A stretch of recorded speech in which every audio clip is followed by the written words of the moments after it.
Hello दोस्तों, अगर आपने इस ड्रामा के पिछले पार्ट नहीं देखे तो पहले आप उन्हें देख लें। अगर आपको ड्रामा की एक्सप्लेनेशन अच्छी लगे तो वीडियो को लाइक कर दीजिए और मेरे चैनल को सब्सक्राइब कर दीजिए, जिससे आपको ऐसी ही इंटरेस्टिंग वीडियोस की नोटिफिकेशन मिलते रहें। रात के टाइम वानजाई केन और तान के साथ एंजॉय कर रही होती है।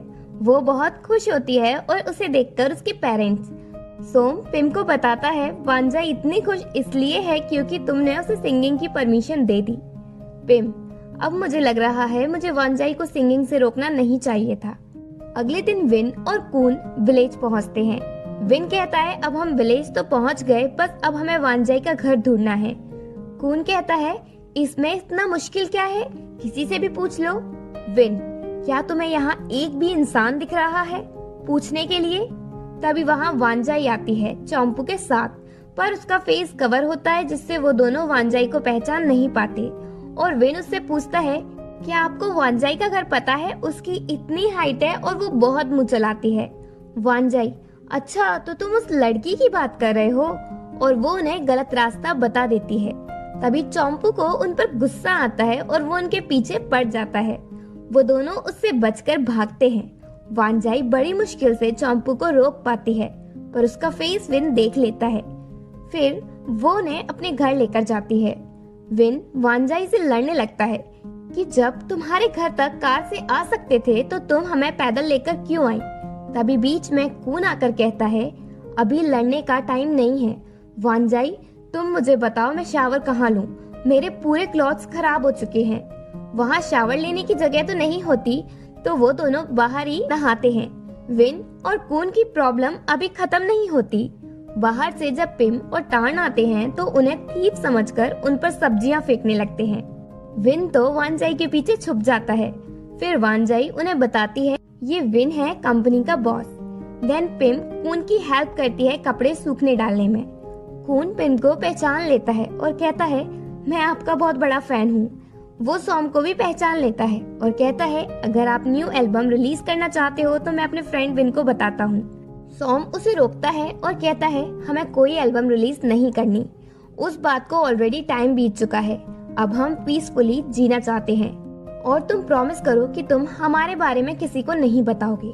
वो प्रॉमिस करके चला जाता है। फिर सॉम और पिम उन दोनों से अच्छे से मिलते हैं। विन कहता है मैं म्यूजिक कंपनी का डायरेक्टर हूँ। वानजाई उनकी बातों के बीच बीच में आती है जिससे पिम को ये ना पता चल पाए कि विन क्रियांग कंपनी का डायरेक्टर है, पर आखिर में उन्हें पता चल ही जाता है कि वो क्रियांग कंपनी का डायरेक्टर है। ये जानकर दोनों शॉक हो जाते हैं। विन उन्हें ये भी बताता है कि वो क्रियांग का सन है। पिम उन्हें तुरंत अपने घर से जाने को कहती है। दोनों को समझ नहीं आता कि अचानक से पिम को क्या हो गया। कून पिम को समझाता है कि हम यहाँ कोई बैड इंटेंशन से नहीं आए, हम बस वानजाई के साथ कॉन्ट्रैक्ट साइन करना चाहते हैं। पिम, मेरी बेटी तुम जैसों की कंपनी कभी ज्वाइन नहीं करेगी और तुम अभी निकलो मेरे घर से। पिम उन्हें डराने के लिए नारियल काटते हैं ना, उस टाइप का कुछ उठा लेती है, जिसे देखकर सबसे ज्यादा कून डर जाता है और बेहोश हो जाता है। फिर पिम कुछ नहीं कहती और वहाँ से चली जाती है। जब कून को होश आता है तो विन उससे पूछता है आखिर ऐसा क्या है जिस वजह से वानजाई के पेरेंट्स उसे हमारी कंपनी में सिंगर बनाना नहीं चाहते। कून समझ जाता है, पर वो विन से कहता है शायद हो सकता है उन्हें तुमसे नहीं तुम्हारे डैड से प्रॉब्लम हो। विन को उसकी बात समझ नहीं आती।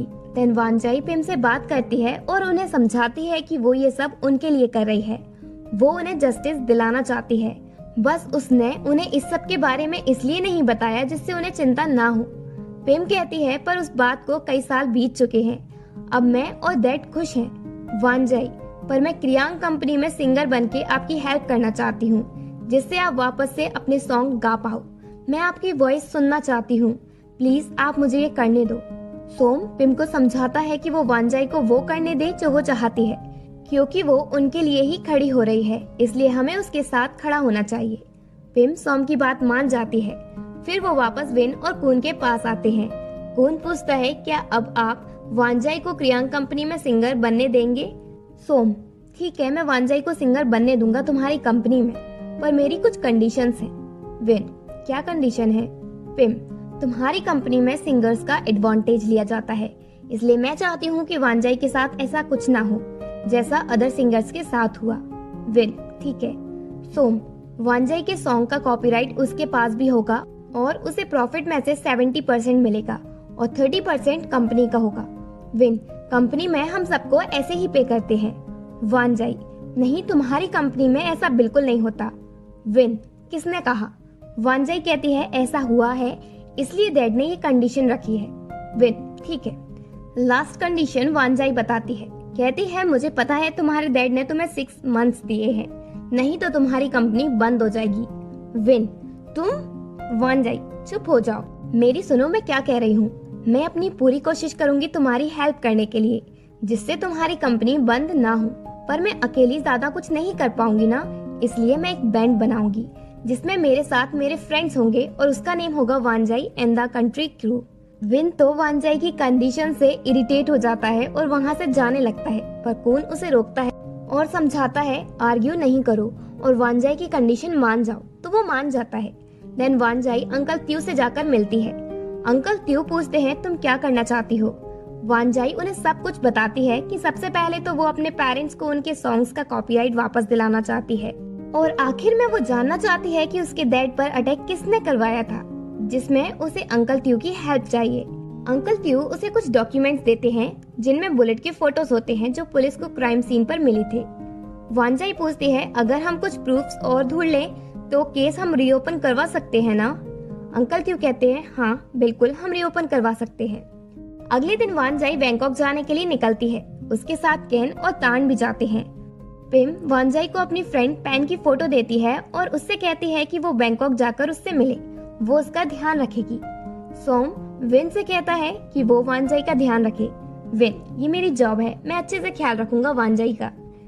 जाने से पहले सोम कून से कहता है तुम्हें अपना प्रॉमिस याद है ना।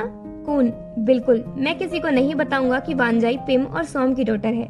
सोम, और तुम्हें पता है ना अगर तुमने किसी को बताया तो क्या होगा। कून, हाँ, अब वांजाई को वापस बुला लोगे और हमारी जॉब चली जाएगी। उसी टाइम लिन के लोग छुपकर उन लोगों के फोटोज क्लिक कर लेते हैं और लिन को सेंड कर देते हैं। कून कंपनी में इन्फॉर्म करता है कि वो सभी तैयारी करें, वो न्यू सिंगर लेकर आ रहे हैं। कंपनी में सभी खुश होकर वर्क करने लग जाते हैं। विन वांजाई और सभी को अपनी मॉम के घर छोड़ता है। कून उन कंट्री साइड बॉयज जेम्स और नेक्स को बताता है कि वो अब वांजाई के बैंड के मेंबर हैं, केन और तान के साथ। वो सभी बहुत खुश होते हैं और अपना बेस्ट देने का प्रॉमिस करते हैं। अगले दिन से ही सभी कंपनी पहुंचकर न्यू सॉन्ग की रिकॉर्डिंग स्टार्ट करते हैं और डांस प्रैक्टिस करते हैं। कुछ दिनों की मेहनत के बाद फाइनली उनकी एमवी कंप्लीट होती है। उन सभी की मेहनत देखकर विन भी खुश होता है और एपिसोड 4 यहीं एंड होता है।